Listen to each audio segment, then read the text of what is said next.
Everybody in this room has this unique opportunity to live out your dream. And the journey that we're about to go on is going to be a hard journey. We're going to be challenged at every turn. The expectations are going to be high, the standards are going to be high, the accountability is going to be high. I make a pledge to you, our staff makes a pledge to you, make a pledge to yourself and to each other. We'll hold ourselves and each other accountable to those standards. Happy New Year! It's time for another edition of the Jason Garrett Show, powered by Reliant Energy inside the Academy Sports and Outdoor Studios here at the Star in Frisco. I'm Bill Jones, alongside Cowboys head coach Jason Garrett. The Cowboys going for their 14th win of the season against the Philadelphia Eagles. A noon kickoff Sunday in Philly. It would be a franchise record. But my first question out of the blocks to you, Coach, is what is the mental approach going into this game? You had it last week against Detroit. With the playoffs approaching, what are you looking for this week? Yeah, same approach. There's one way to play. There's one way to prepare to play as best we can play. And our team did a good job leading up to the Detroit game, preparing the right way. And the game wasn't perfect. There were a lot of good things, though. And I do think over the course of it, we played the right way and were able to win that ball game. And the approach is no different this week. Preparation's been outstanding. Excited about this challenge. You know, you're looking back at the Monday night win over the Lions, 42-21 the final score, and it was a game that when the defense, in the middle of the second quarter, started taking command of that game, you had it in all three phases of the game, the final 2.5 quarters of that game. Yeah, the start of the game was not real good for our defense. They scored 3 touchdowns on their first 3 drives, but after that they had 8 possessions and they didn't score any points. And we took the ball away. Sack, fumble, an interception, and really limited their opportunities as that game wore on. From an offensive standpoint, we scored 6 touchdowns in 10 possessions, so that certainly is a good night.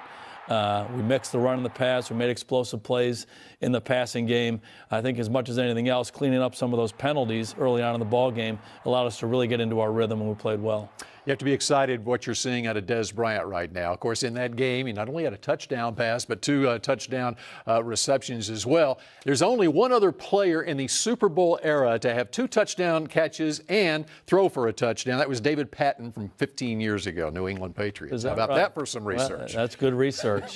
Dez had a good night, and a couple of times we went to him outside by himself. He just simply cashed in on it. Not only the touchdowns, but he had a long defensive pass interference penalty that gave us a great field position down in the red zone, and then the throw that he made on the Lufkin special was outstanding. How long has that been in the makings? Because anyone who's been out to the stadium for pregame warm-ups prior to the game, you see Dez out there, and that left-handed he can throw it 50 or 60 yards, it looks like, in pregame warm-ups. Has he been lobbying for it? How has it all evolved? Well, he can easily throw it 50 or 60 yards. He's a pretty talented guy, as we all know, and he's got great hands, and he also has a talented throwing arm. But the throw we made the other night in the game was a big-time throw. And he put some touch on it. I think it felt good coming out of his hand because I'm not so sure he ever even saw Witten catch the ball. And it's one of those deals that you marinate that play for a few weeks. We've probably been working on it 5, 6, 7 weeks now, and it's gotten better and better and better. And Scott did a great job calling at the right time. Ezekiel Elliott, of course, he's having a banner season. There is a rookie rushing record out there. But how do you approach this game knowing that you need a fully healthy Ezekiel Elliott going into the playoffs? Well, again, it starts with preparation. And, Zeke prepared well this week. And, anything we do, we want to do it at a high level. There's one way to play. So we've never been in pursuit of any records, passing records, rushing records, any records like that. The biggest thing is try to go out and do your job for your football team. Zeke's done a great job of that all year long. All right, we're just getting started here on the Jason Garrett Show. Up next, we're joined by David Moore, the Dallas Morning News. The Jason Garrett Show, presented by Reliant, is brought to you by AT&T, mobilizing your world. Ford is the best in Texas. The Salvation Army, doing the most good. University of North Texas, established 1890, proud partner of the Dallas Cowboys. And by Reliant. Reliant keeps you powered at home, at work, and on the go. Hey, I'm Dak Prescott. Happy holidays from the Dallas Cowboys. This segment is brought to you by the Dallas Morning News. Nobody does sports like Sports Day. Your home for complete Dallas Cowboys coverage. Happy holidays from the Dallas Cowboys. Welcome back to the Jason Garrett Show, powered by Reliant Energy. Bill Jones now joined by David Moore of the Dallas Sporting News, SportsDayDFW.com, inside the Academy Sports and Outdoor Studios here at the Star. Happy New Year, David. You too. It is a happy New Year, It is, yes, for this team. Compared to where it was last year, a little bit different feel going into the new year. And how about for Jason Garrett in his 50th year? It's been a pretty good year.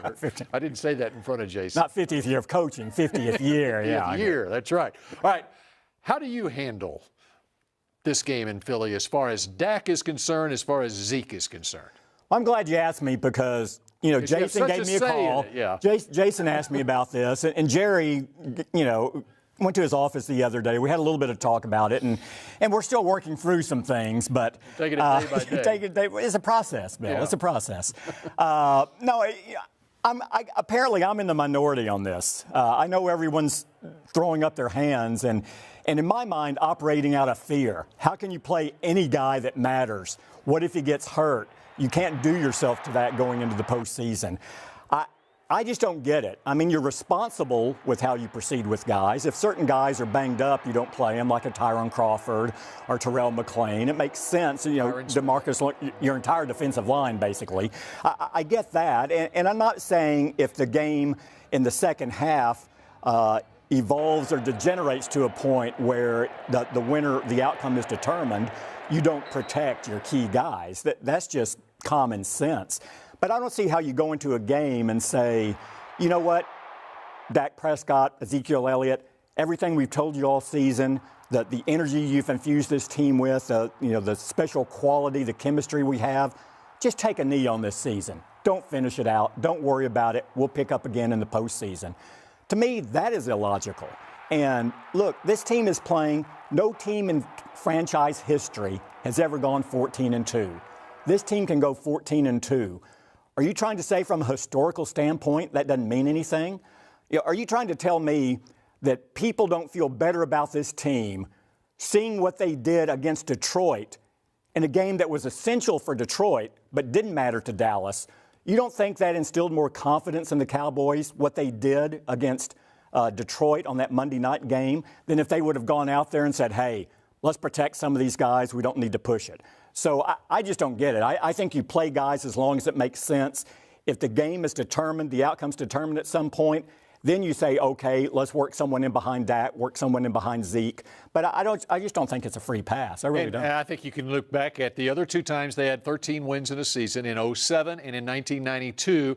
In 1992, Emmitt Smith ran for 130 yards. Aikman played basically the first half of that game, Burline the second half. In 2007, it was a horrible display at Washington. And Jerry Jones actually alluded to that game in his post-game comments after the Monday night win over the Lions. So I think that they take the 1992 approach, which worked out pretty well for this team as they won the Super Bowl 27 that year. Yeah, and don't minimize what happened in 2007 as far as the thinking in here on how you approach this final game. They saw it didn't work out that way. And I just think there are more positives to approach it. If you say it doesn't mean anything, it didn't mean anything to Philadelphia either. Why would they play any of their starters? They have nothing to gain in the standings. All right, David Moore, we appreciate it. Once again, Happy New Year to you. And the Jason Garrett Show continues in a moment with the leading sack artist on this 2016 Cowboys team. This segment was brought to you by the Dallas Morning News. Nobody does sports like Sports Day. Your home for complete Dallas Cowboys coverage. Oh, I think he's played very well, very well. He's got some real suddenness to him as a rusher, which I like. I'm telling you, he plays with one very well. He's gotten better and better in that area, but he's been a kind of an impact player for us. It's the Cowboys and Philadelphia Eagles, a noon kickoff on New Year's Day. I'm Bill Jones, and welcome back to the Jason Garrett Show, powered by Reliant Energy. Inside the Academy Sports and Outdoor Studios, it's time to go down the Nike Star Walk into the Ford Center here at the Star and check in with Mickey Spagnola, who has a special guest who is really emerging this season. Thanks, Bill. I am with Cowboys defensive end Benson Mayowa. I should say Cowboys leading sacker Benson Mayowa. Have 6 sacks now. Yes, you've been on fire here for these last month or so. What changed? What got into you? I don't know. I really don't know. I don't know. Just playing ball, playing harder. And I don't know if it took maybe some time to get used to a new defensive scheme, or what I don't do you think that's what it is. I think it's just, just getting better each week. I feel like, I sat out a few weeks, I had time to watch. But that's not an excuse. I think just every week is just building myself up, getting on the scout team, doing little reps there, getting back on defense, doing reps there, and just building my skills. And that was the reason the Cowboys brought you in. They thought you were a guy that had the potential to improve, get better, and become a big-time pass rusher. And maybe it just took a little bit of time, though, to kind of. I mean, this is the end of the season. You have to, this is where you got to dial it up, I feel like. So, I've just been trying to dial it up, help my team, help my guys on the D-line, and just give it all I got. What has it meant to you to be on a team that's been so successful? You'd been through a couple tough years, I know, earlier in your career, and now you're on a team that sitting here going, oh, we're playing the last game. It really doesn't mean anything in the standings, and we got the #1 seed. Yeah, I mean, that's awesome, man. That's awesome. It starts, in the offseason, OTAs, this all we talked about. So, to do all that and get to this point right here is just amazing. So playing this last game, how do you guys stay focused to play a game where win, lose, it really doesn't make a tangible difference on your standings in the league? I mean, we still want to win. 14-2 is better than 13-3. So I feel like we still want to do that. We still want to go hard. We still want to, get sacks, make TFLs. All that put still up some counts. numbers. You know what I'm saying? Yeah, all that still counts. I'm not saying it's a numbers game because every week is hard.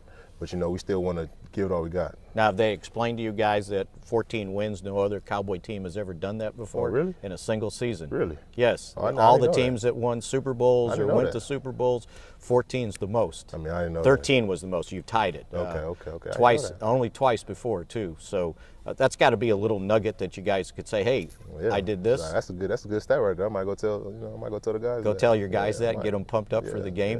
Yeah. And you guys seem to be a pretty tight group defensively. Definitely.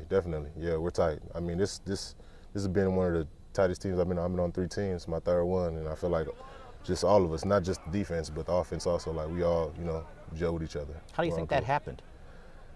The grind. This is tough. I feel like this is the toughest, team I've ever had to practice on. Just going hard, and everybody sees you going hard. They respect you. We respect each other. And that, respect comes with just like getting tight with each other, kind of. So I feel like we just tight with each other just off that. And you got a lot of people paying attention too. Now I know Oakland, they have a lot of fans and little national recognition, but you found out when you play for the Cowboys, it's every time, right? Yeah. Especially all those national TV games. Yeah. I found out the other way on Twitter or something like that. Everybody looks at my Twitter, so it's kind of crazy. It's very like national. Everything you do. Tweet, Instagram, everybody's going to see what you tweet out. So. All right, well, we'll be watching Sunday afternoon to see if that sack total expands a little for you. Hopefully. Okay, good. Thanks for doing this. No problem. All right, Bill, Cowboys defensive end, Benson Mayowa. All right, thanks, Mickey. Up next here on the Jason Garrett Show, the coach rejoins me, and we talk about these Philadelphia Eagles and Carson Wentz. Happy holidays from our family to yours. We're trying to stay sharp. We're trying to have a sharp edge every week so we can go into these playoffs like a high-octane machine.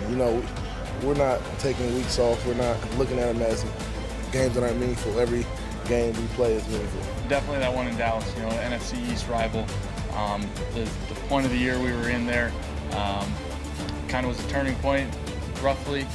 So that one was tough, especially being down there, having a chance to win on the road. That's hard to do in this league. That one was tough.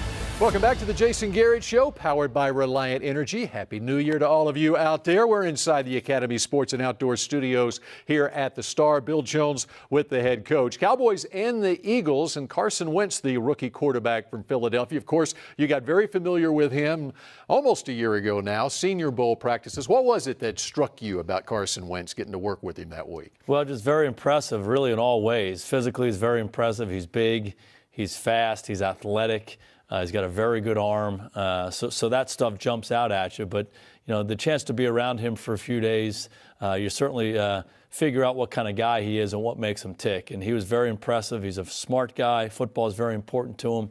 didn't surprise us one bit that Philadelphia would take them as high as they did. Of course, you get your first glimpse at Dak Prescott that week, too, at the Senior Bowl. He was playing on the other team. You had a chance to talk to him a little bit that week. What I want to know from you is, where was it in that whole draft process where you got to thinking, okay, this guy might have that it factor? Well, everything we knew about Dak Prescott was really impressive right from the start. And you mentioned the Senior Bowl. The Jacksonville staff was coaching the Senior Bowl, his side, and we got a chance to meet with him at the end of the week. They were very favorable about what kind of week he had, and we really enjoyed getting a chance to visit with him. I think he was the MVP of the game, so he certainly played well. But when you talk to the people at Mississippi State, they just raved about him. And so much of what they talked about was not so much his on-the-field ability, but just how he handled everything, his maturity, his leadership. And then we got a chance to get to know him through the draft process. He came to Valley Ranch. We interviewed him for a day or so, and he just was very, very impressive. And he was one of those guys that I think makes such an impression on you on the tape.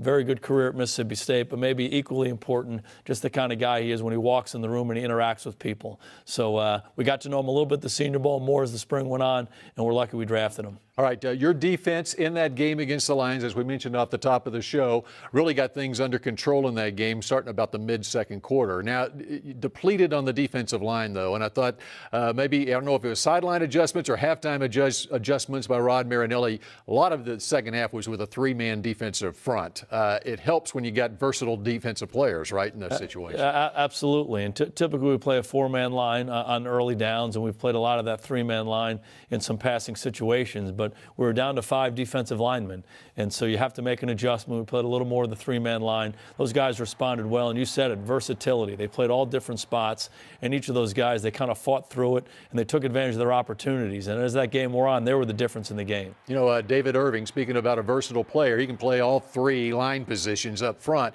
and we're really seeing it here the last couple of games, him really emerging. What is it about David Irving's game that has improved so much as the season's gone on? Well, just experience. He's a really talented guy. He's big, he's long, he's athletic, he's explosive. He has everything you want physically. He just needs to play. And the more he's played, the more he's learned from his experiences, the better he's getting. And, you know, that's a technical aspect. There's scheme parts to that. And maybe it's just the overall emotional intensity that you need play in and play out. And he's seen a lot of different looks up to this point. He's played a lot of different spots up to this point. His production the last couple of weeks has been outstanding. And needed to continue now. All right, we continue with the Jason Garrett Show in just a moment. Prescott under center. And there's the reverse to Bryant. He throws a reverse pass to the end zone. Touchdown to Wick. Dez Bryant with a touchdown pass to Jason Wick. And Wick throws up the X. The holiday week continues inside the Star here in Frisco. Welcome back to the Jason Garrett Show, powered by Reliant Energy. Happy New Year to everybody out there. And there's one moment, I think maybe in the team meeting room, that might have been the best moment of this week. And that would be when you got to show the team the Chris Jones hit. The punter for the Cowboys delivering the hit on a punt return by Andre Roberts. Pretty special hit there, wouldn't you say? Yeah, it was a big-time play. And, you know, you've heard me say this before. Both he and Dan Bailey, they're among the best athletes we have on our team. You know, every time we go into the off-season program, they compete with the other guys. And oftentimes they win some of those competitions. And so athletically, Chris can certainly do it. And then, you know, I also think he's got a football player's mentality. And he's a competitive guy. He saw a situation to go make a play, and he certainly did. It was right in front of me. It was a big-time hit. And the sideline pretty much exploded, too. You know, I went back and looked at his bio trying to figure out, okay, what kind of a player was he back in high school in Rome, Georgia? And he was strictly a punter at Carson Newman, but apparently pretty good athlete right there. And I'm wondering, with Bailey and with Jones, are there any tackling drills that take place among your kickers? I don't know that they get involved in the tackling drills, but I bring this up again because in the off-season program, they jump in with the other guys, the DBs, the receivers, the running backs, and they compete pretty well with them. So, you know, they're comfortable out there in the field, and they have a football player's mentality. All right, so we wrap up the Jason Garrett Show for 2016. Of course, this season now extends into 2017. It's been a pretty good year so far for you, hasn't it? Absolutely, one day at a time. All right, it continues now into 2017. Good luck against the Eagles and on into the playoffs. We appreciate you joining us here for the Jason Garrett Show throughout the season. We will be back next year. In the meantime, Happy New Year, everybody. The Jason Garrett Show, presented by Reliant, was brought to you by Ford. Ford is the best in Texas. Bank of America, the official bank of the Dallas Cowboys. Susan G. Komen, reminding you that early detection saves lives. Miller Lite, the only beer of the Cowboys.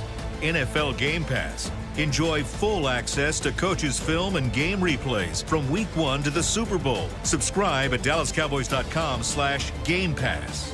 And by Geico. 15 minutes could save you 15% or more on car insurance.